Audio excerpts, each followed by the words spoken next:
Halo Sobat Gadget, ketemu lagi bareng Putra yang pastinya bakal menemani sore kalian selama 12 menit ke depan. Tentunya membahas tentang informasi seputar gadget.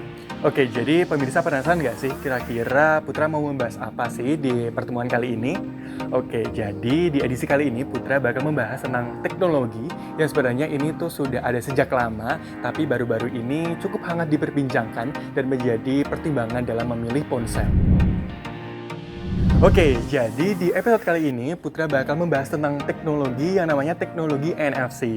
Nah, pastinya pemirsa udah pada tahu kan teknologi ini, atau pemirsa di rumah baru pertama kali dengar NFC ini? Oke, tanpa berlama-lama lagi, langsung aja yuk kita tanya orang-orang tentang NFC ini.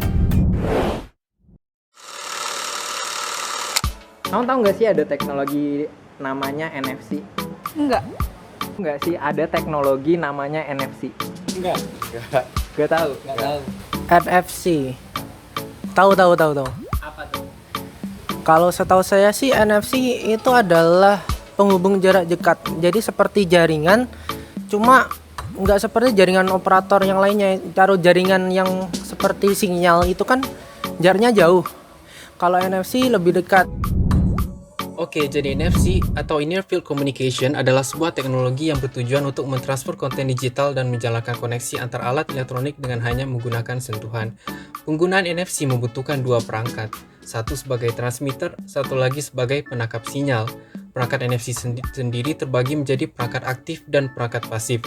Perangkat aktif merupakan perangkat yang dapat memproses, mengirim, dan menerima data, sedangkan perangkat pasif juga dikenal sebagai NFC tag, memiliki transmitter kecil yang hanya dapat mengirim informasi ke perangkat NFC lain tanpa membutuhkan daya. Saat ini, penggunaan NFC yang paling umum di Indonesia adalah penggunaan kartu uang elektronik. Kartu ini menyimpan informasi seperti uang saldo yang dapat diakses melalui perangkat aktif seperti smartphone. Untuk menggunakannya, cukup dengan hanya menyentuh dua perangkat tersebut. Smartphone dengan fitur NFC mampu mengecek dan mengisi saldo uang elektronik tersebut, sehingga pengguna mudah untuk mengisi saldo. Halo pemirsa, welcome to rubrik review gadget. Nah, di rubrik kali ini kita akan mengulas secara singkat salah satu ponsel yang mana bisa dibilang mid-range kali ya kalau ngelihat dari harganya, tapi dengan price to specification yang lumayan worth it. Penasaran HP apa? Oke, jadi HP yang kita review kali ini adalah Xiaomi Redmi Note 10s. Oke, langsung aja bisa dilihat dari bentuk fisika ya. Kalau dari Xiaomi sendiri nyebut varian ini dengan nama Pebble White, atau mungkin artinya putih kerikil gitu kali ya. Kalau jadi putihnya tuh agak-agak cold gitu, nggak kayak putih pelang. Terus dari spesifikasinya sendiri, kita mulai dari yang menjadi highlight di produk ini dulu ya. Mulai dari kameranya nih, ini udah pakai konfigurasi quad kamera atau sistem 4 kamera ya, yang mana kamera utamanya itu beresolusi 64 megapiksel, terus ada lensa ultra wide 8 megapiksel, makro 2 megapiksel, dan yang terakhir untuk depth-nya itu biasanya 2 megapiksel. Dan juga kamera depannya 13 megapiksel. Kita bisa langsung lihat ini hasil pengambilan gambar dari lensa utamanya yang 64 megapiksel di siang hari. Terus yang ini malam harinya tanpa menggunakan fitur night mode. Nah, yang ini menggunakan night mode. Selanjutnya ini hasil foto dari lensa ultrawide-nya, bisa dilihat dynamic range-nya juga gimana kontras antara bagian highlight dan shadow-nya. Lalu ini untuk portrait mode-nya. Lalu untuk mode makronya, gak lupa juga kamera depannya. Ini adalah contoh perekaman video dari HP Xiaomi Redmi Note 10s. Nah, ini direkam menggunakan resolusi Full HD 30 fps.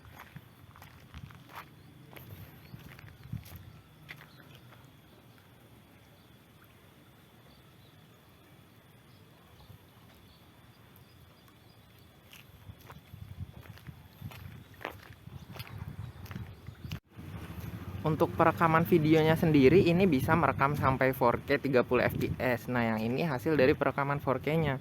Kalau dilihat-lihat sih gambarnya kayaknya agak lebih shaky daripada yang pakai 1080p.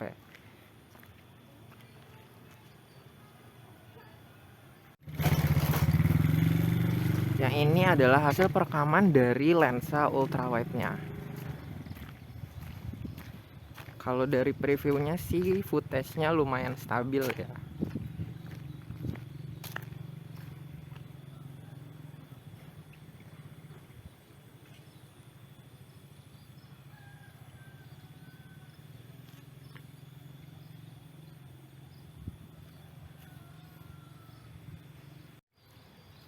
Yang ini adalah hasil perekaman dari kamera depan.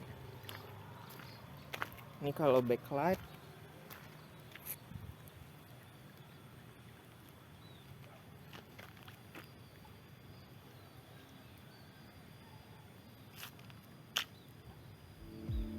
Kemudian beralih ke layarnya sendiri, Xiaomi menyebutnya dengan AMOLED dot display. Jadi layar seluas 6,43 inci ini udah pakai panel AMOLED ditambah dengan resolusinya yang udah Full HD+. Dari akurasi warnanya juga udah nggak diraguin lagi ya kalau misalnya pakai panel AMOLED. Jadi udah cukup nyaman buat dilihat terus, ditambah lagi juga udah pakai dual speaker, jadi stereo atas dan bawah yang mana bikin sensasi menikmati konten multimedia jadi lebih asik.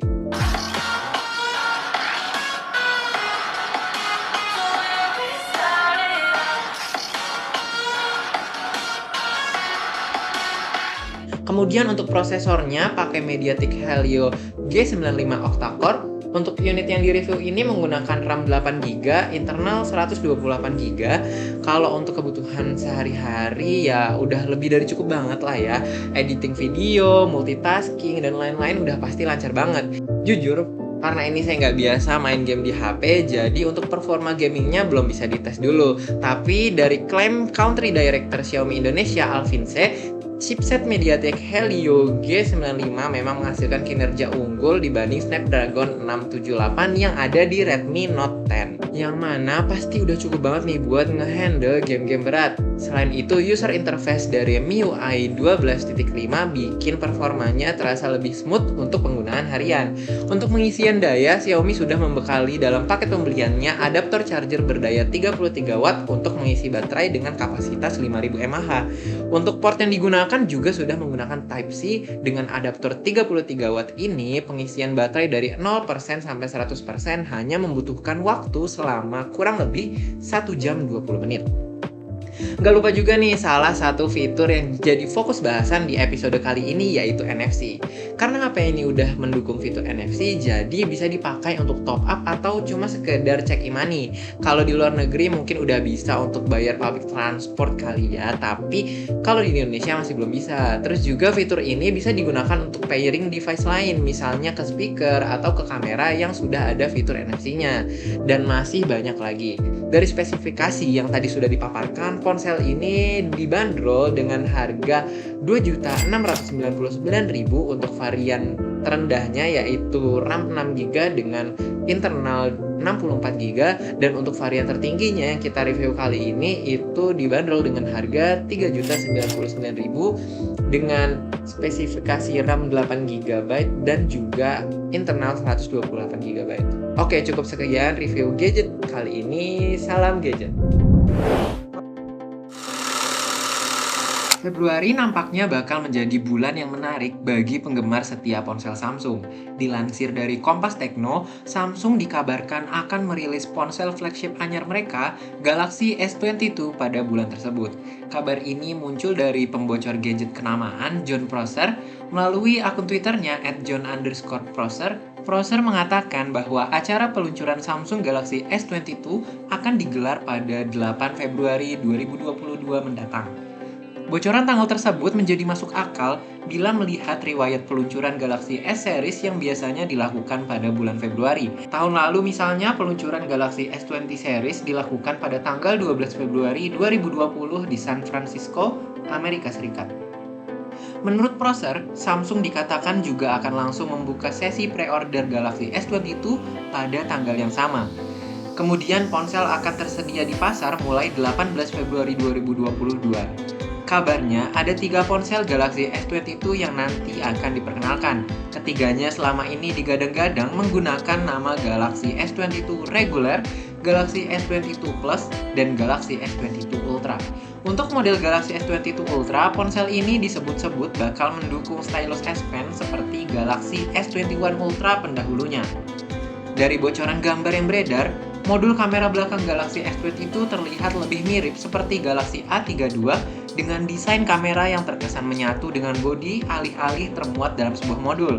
Soal layar, Samsung Galaxy S22 Ultra disinyalir akan mengadopsi panel Super AMOLED 6,8 inci dengan dukungan refresh rate 120Hz. Desain layarnya juga terlihat memiliki tepian yang melengkung mirip seperti model Galaxy Note.